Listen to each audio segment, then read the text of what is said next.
আপনারা ভিডিওতে যে কমোড দেখতে পাচ্ছেন তার লোডাউন ট্যাঙ্কির ভিতরে পর্যাপ্ত পরিমাণে পানি রিফিল হচ্ছে না, পানি আসতে পারছে না।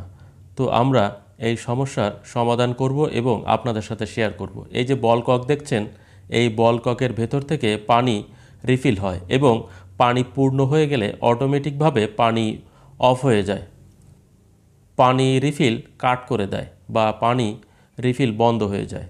তো আমরা বল ককের হেড খোলার আগে এই বল খুলে নিয়েছি। এর মাথায় একটি রাবার রয়েছে, লিভারের মাথায়, এবং বল ককের হেড খুলব। যদি হেড পরিষ্কার করার পরে ঠিক হয়ে যায় তাহলে আর বল কক খোলার প্রয়োজন হয়।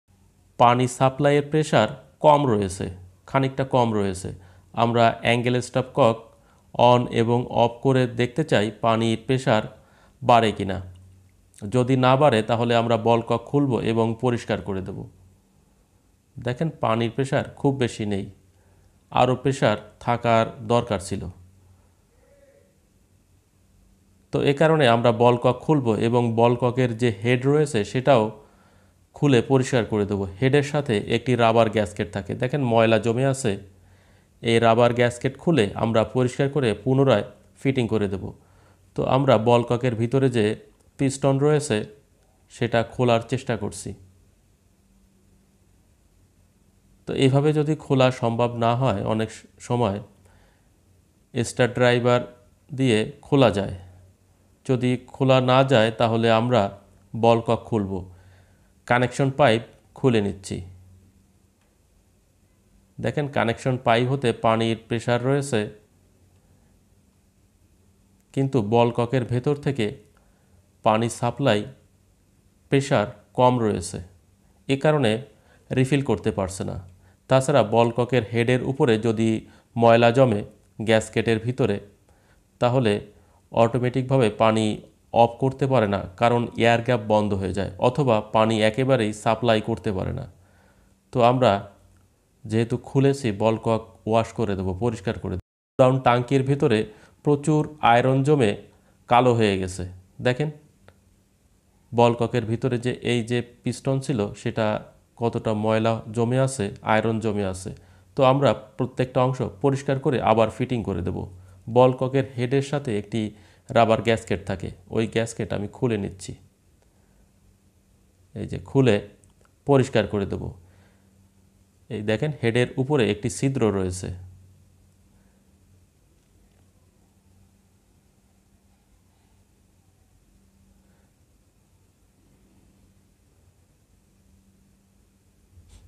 বল ককের হেডের উপরে একটি ছিদ্র থাকে, এই ছিদ্র দিয়ে বাতাস প্রবাহিত হয়।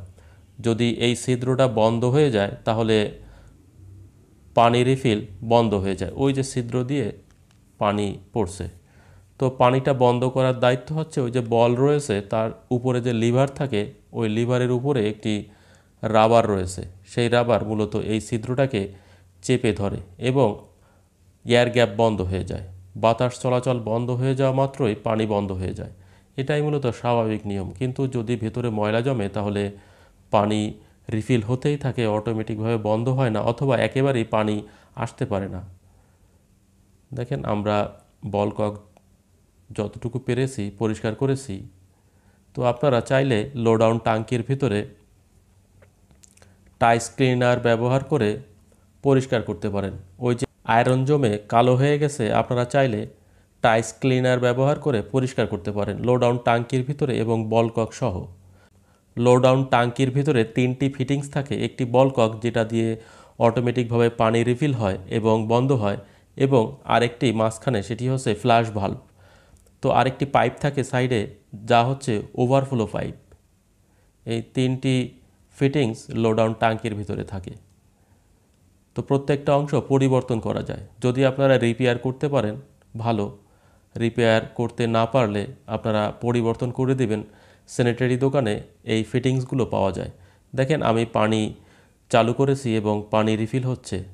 এখান থেকে যদি আমি টেনে ধরি, এটা অটোমেটিকভাবে হবে। যখন পানির লেভেল উপরে আসবে তখন এই বল উপরে আসবে এবং ওই লিভারের মাথায় যে রাবার রয়েছে সেটা ওই এয়ার গ্যাপকে বন্ধ করে দেবে, ফলে পানি অটোমেটিকভাবে অফ হয়ে যাবে বা অটো কাট হয়ে যাবে।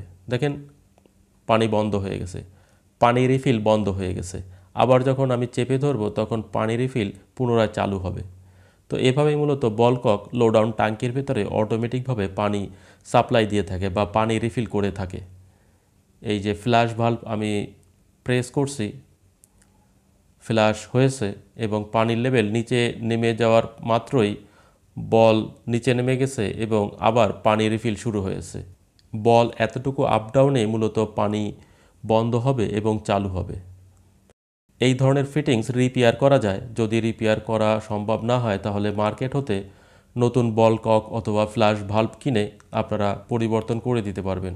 এই যে দেখেন বল কক রয়েছে, এই বল ককগুলো বিভিন্ন মডেলের হয়ে থাকে। তো এই যে বল কক দেখছেন, এটা ছোট বড় করা যায় এবং এটা ঘুরিয়ে লক আনলক করা যায়। আরেকটি বল কক রয়েছে যেটা ছোট করা যায় না, এর সাইজ এতটুকুই। তো এই বল ককটা খুলবো, আমরা দেখব কিভাবে এটা ছোট থেকে বড় করতে হয়। তো প্যাকের সুবিধার জন্য এই বল ককটা ছোট করে দিয়েছে এবং কিছু কিছু লো ডাউন টাঙ্কি রয়েছে, বিশেষ করে জেট ফ্লাশ, তার যে ভিতরে জায়গার পরিমাণ কম বা অনেকটা নিচু। দেখেন এই যে লক রয়েছে, এই লক ধরে আমরা আনলক করেছি, এই লক চেপে আমরা আনলক করেছি এবং যখন লক করার প্রয়োজন হবে তখন একটু ডান দিকে ঘোরালেই লক হয়ে যাবে। এই যে লক হয়ে গেছে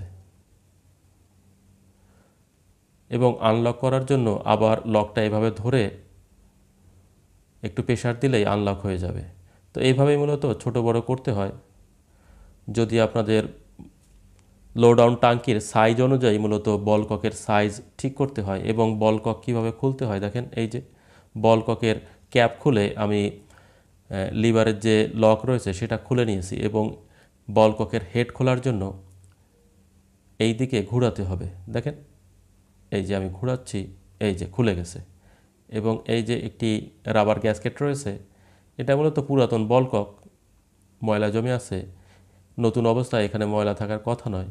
তো এভাবে যদি একটু প্রেসার দেওয়া যায় তাহলে গ্যাসকেট খুলে যায়। এই যে খুলে গেছে এবং ওই যে একটি ছিদ্র দেখা যাচ্ছে, একটি ছিদ্র থাকবে, ওই ছিদ্র দিয়ে মূলত বাতাস চলাচল করবে বা এয়ার গ্যাপ বলা হয় এবং ওই এয়ার গ্যাপ বন্ধ হয়ে গেলেই মূলত অটোমেটিকভাবে পানি রিফিল বন্ধ হয়ে যাবে এবং এটার ভিতরে মূলত এই বলটা থাকে।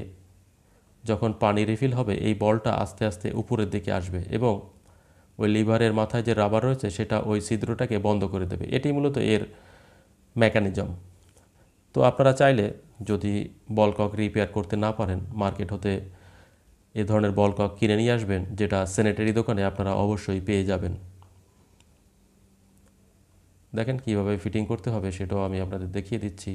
তো এটা মূলত রিপেয়ার করা যায়, পরিষ্কার করে দিতে হয়। পরিষ্কার করে দিলেই মূলত আগের মতোই কাজ করে। যেহেতু পানির সাথে প্রচুর আয়রন জমে, আয়রন এসে বল কক জাম করে দেয় বা এয়ার গ্যাপ বন্ধ করে